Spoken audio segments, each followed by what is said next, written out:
Blue light flashing down the railroad track, blue smoke rolling from the old smokestack. Oh, blue train, don't leave me behind. Hello folks, welcome to Outdoors with Bud. I'm your host, Bud Fields. You know, I get a lot of emails and phone calls from people wanting me to go into detail about certain types of equipment I use. Some people are concerned about what's the difference between a spinning reel and a bait casting reel. Which is the most popular? Which should I use? Well, in all honesty, there's never one right tool for every application.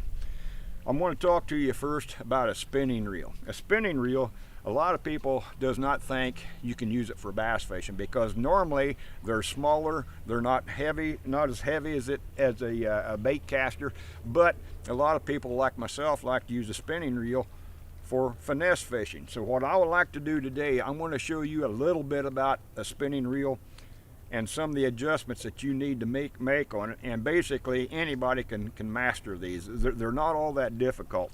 You can buy them basically anywhere. But one thing you got to remember on a spinning rod and reel, the spinning reel is designed to be below the rod handle.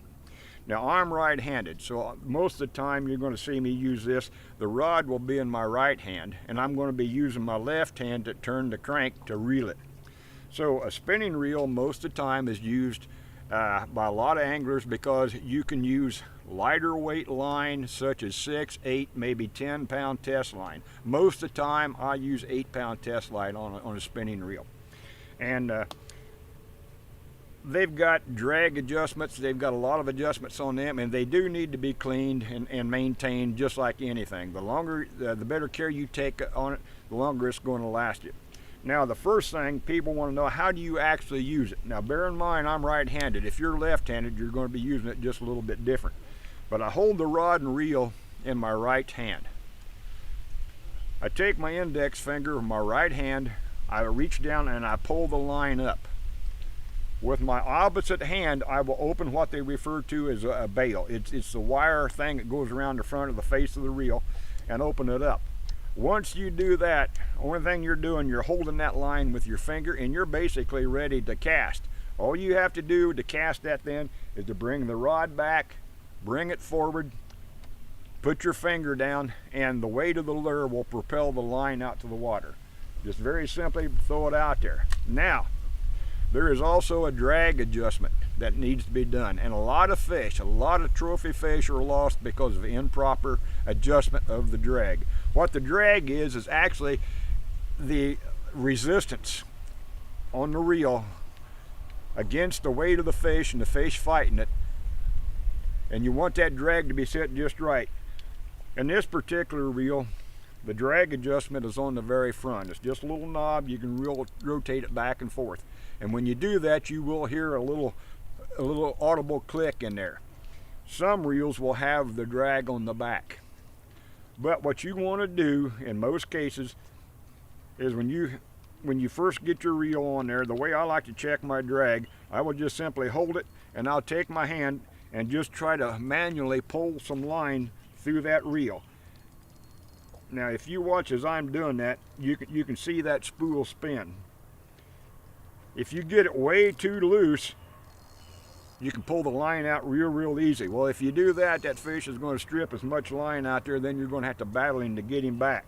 You don't want it that loose. What I like to do, I like to just adjust that enough to where I can get hold of that, and if you watch that spool just a little bit and watch me pull that out of there, it takes a little bit of effort to pull that out. If you get that set too tight, you're going to lose a lot of fish because the line will just snap.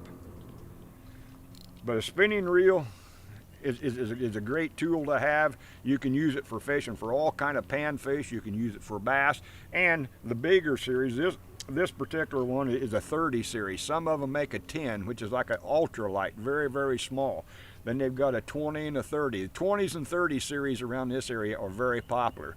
Then if you get into the catfish and some of your bigger fish, you might want to get to the 40 to 50 to 60 series. But most of the time around this area, get you a 20 or a 30 series and you're really going to like it. And the more ball bearings you can get in it, just like this one is a 10 ball bearing, they're extremely smooth and easy to use. But that's That's basically all there is. Now you do need to maintain them. Find you somebody at a sporting goods store or a tackle shop that knows what they're doing working on them, and you maintain them. They're going to last you for years, and you can actually pass them down to your kids and grandkids. I've done this many times. Okay, ladies and gentlemen, now I'm going to explain some of the workings of a bait casting or a casting reel. A lot of people don't like to use these because of the dreaded bird's nest and the backlashes. Well, a lot of people, if they tell you they've never used one of these and had a backlash, they've never used one much, or they're lying to you. It's plain and simple. They may be a politician. I've been using these things for over 50 years and I still get backlashes. A bait casting reel is normally a little heavier duty. You use larger line. Most of the time I will use a minimum of a 12-pound test line, and I have used upwards of 40-pound depending on what line that I'm using. Now, the bait casting reel, this is a right-handed reel, so of course on this one I'm going to be basically casting the rod with my right hand, and then I'm actually switching the rod to my left hand to where I'm going to be reeling it with my right hand. And I'm going to show you some of the things that separates this from the spinning reel. The bait casting reel, on one side, on this one right here, this is basically a brake adjustment. You can adjust this much like the brakes on your car to where you don't have to put much pressure on it. There's also, on the other side of it, there's what looks like a star or a spur off of a cowboy boot. This is your drag adjustment. This is the adjustment where you can tighten it up to make it where the line comes off the spool easy or not. There's also a device that looks very much like a sewing thimble right here on the right hand side. Now this is the clutch adjustment right here.